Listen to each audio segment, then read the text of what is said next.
ನೋಡಕ್ ಹಿಂಗ್ ಹೊಡ್ಬತ್ತವ್ರಲ್ಲ. ಏನ್ಲಾಯ್ತು ಹಂಗೆ?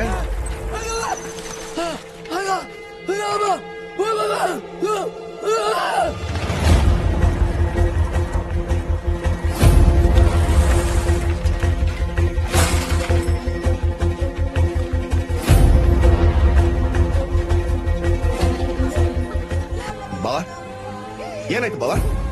ಯಾಕೆಲ್ಲ ಪಂಚಾಯತಿ ಕಟ್ಟಕ್ ಬಂದಿದ್ರ? ಬಾವ ಏನಾಯ್ತು? ಮರ ಏನ್ ಮಾಡ್ದ? ಮರ ಏನ್ ಮಾಡ್ದ ಬಾವ? ಮಗು ಅಳ್ತೈತೆ ಅಂತ ನಿಮ್ಮ ಅಕ್ಕ ಹಾಲ್ ಕುಡ್ಸಕ್ ಹೋಯ್ತಿದ್ರೆ ಗೊಡ್ಡ ಸಾಕರು ಹಾಕಿರೋದೇ ಹೆಚ್ಚು. ನಿನಗೆ ಹಾಲ್ ಬೇರೆ ಬರ್ತದ, ನನ್ ಮುಂದೆ ಖರ್ಚು ತೋರ್ಸೋದೇ ಕೆಡ್ದಾಗ ಮಾತಾಡೋದೆ.